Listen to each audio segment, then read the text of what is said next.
नमस्कार, आदाब। आप देख रहे हैं जेड लाइव टीवी। शुरू करते हैं खबरों का सिलसिला। अलीगढ़ के जिला कलेक्ट्रेट पर जनसंख्या समाधान फाउंडेशन ने जनसंख्या नियंत्रण कानून की मांग को लेकर हल्ला बोल प्रदर्शन किया। वहीं जानकारी देते हुए पदाधिकारियों ने कहा कि हम मांग करते हैं कि सरकार जनसंख्या के उचित समाधान के लिए ऐसा कानून बनाए जिसमें भ्रम की स्थिति न और संख्या के समाधान बनाए। राष्ट्रहित को सर्वोपरि मानते हुए ये कानून देश के सभी नागरिकों पर समान रूप से लागू हो। इस कानून के सभी दंडात्मक प्रावधान कानून अधिसूचित होने की तिथि के 1 वर्ष के पश्चात कानून तोड़कर दूसरी जीवित संतान से अधिक बच्चे की उत्पत्ति करने वाले जैविक माता पिता पर लागू हों।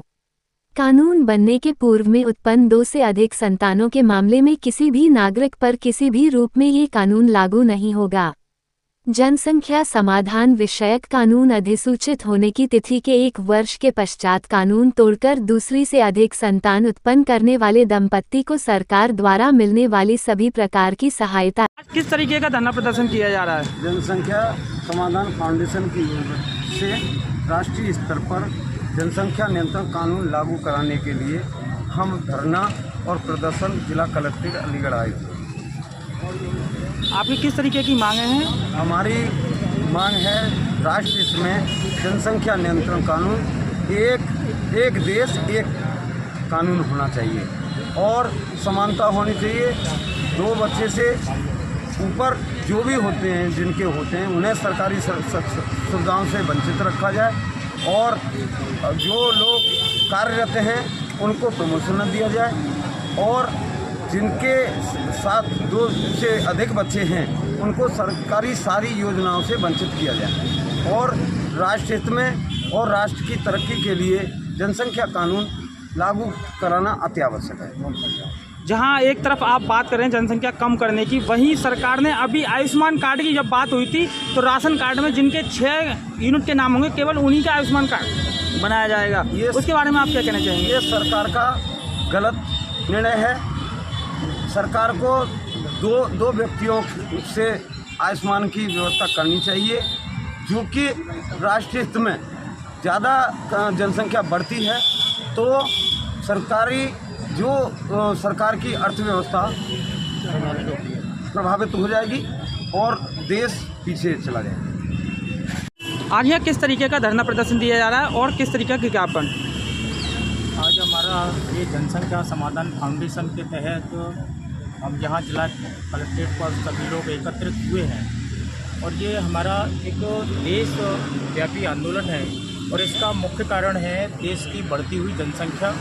जिस देश में तीव्र गति से जनसंख्या बढ़ती है तो उस देश का विकास जो हम चाहते हैं उस गति से विकास में हर संभव रुकावट आती है। इसलिए विकसित देश की श्रेणी में लाने के लिए सर्वप्रथम शिक्षा, स्वास्थ्य, रोजगार, अन्य बहुत ही जो ज़रूरी सेवाएं हैं उनको ज़मीनी स्तर पर लाने के लिए किसी भी सरकार के लिए ये बहुत ही आवश्यक है कि उसके लिए फंड होना ज़रूरी है, उसके लिए रोज़गार होना ज़रूरी है। जब जनसंख्या बहुत ज़्यादा होगी तो ये सरकार किसी भी देश की सरकार के लिए बहुत मुश्किल एजेंडा हो जाता है, क्योंकि अभी आप साधारण परिवार में लेके जाएंगे तो 2 बच्चों को आप ठीक से पढ़ा सकते हैं, उनका पालन पोषण कर सकते हैं और अच्छी शिक्षा दे सकते हैं, उनको रोज़गार दिलवा सकते हैं। यही स्थिति देश पर आकर अटक जाती है। पर्यावरण को बचाने के लिए देश को सुखद और सुरक्षित और उच्चतम स्थान प्राप्त करने के लिए इन चीज़ों को जो देश के लिए मुख्य रूप से ज़रूरी सेवाएं हैं उन पर देश को ध्यान आकर्षित करने के लिए अति आवश्यक है जनसंख्या नियंत्रण कानून लाना। अभी आपने सवाल किया था भैया के लिए कि सरकार ने 6 बच्चों के लिए जो है वो क्यों लाए थे। ये सरकार की मंशा इसलिए थी क्योंकि सरकार चाहती है कि गरीब को इस हमारी रोज़गार योजना का लाभ मिल सके, क्योंकि सरकार की मंशा होती है कि भाई किसी तरह से उस पर संसाधन नहीं होते हैं, किसी तरह से बच्चे ज़्यादा हो गए तो उसकी मंशा थी कि हम जो है निचले क्रम को, निचले पायदान को किस तरीके से लाभान्वित कर सकें।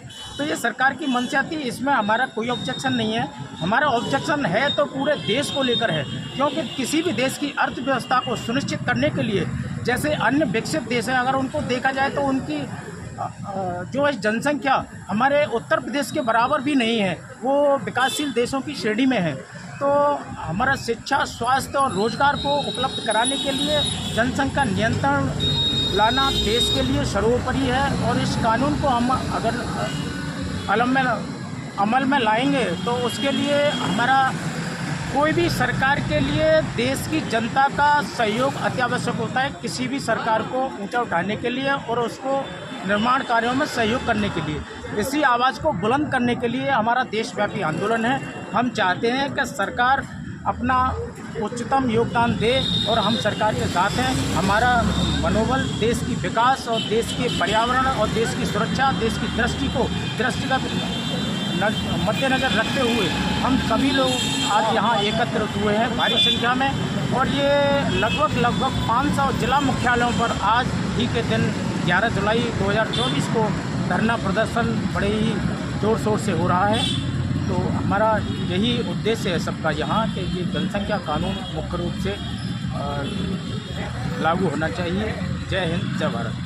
आम जन को संदेश देना चाहेंगे कि आम जन अपनी सुरक्षा, देखिए किसी भी आम जन को अच्छा पढ़ने लिखने के लिए, अच्छा रोजगार प्राप्त करने के लिए, अच्छी सुविधाएं, अच्छा संसाधन, स्वयं को खुशहाल ज़िंदगी जीने के लिए उन्हें स्वयं जागृत होना पड़ेगा। क्योंकि देखिए कीड़े मकोड़े बहुतायत में पैदा हुआ करते हैं, लेकिन हम लोग बुद्धिजीवी हैं। ईश्वर ने हमें दिमाग दिया है, क्योंकि दुनिया की सारी चीज़ें अगर पैदा की हैं तो इंसान ने पैदा की हैं। पर्वत चट्टान को खोजा है तो इंसान ने खोजा है, औषधियों को खोजा है तो इंसान ने खोजा है, अगर वायुयान बनाया है तो इंसान ने बनाया है, रेल बनाई है तो इंसान ने बनाया है। तो हमें अपने दिमाग का उपयोग करना चाहिए, ना कि हमें कीड़े मकोड़े की तरह बच्चा पैदा करके देश की अर्थव्यवस्था और देश को संकट फैलाना चाहिए।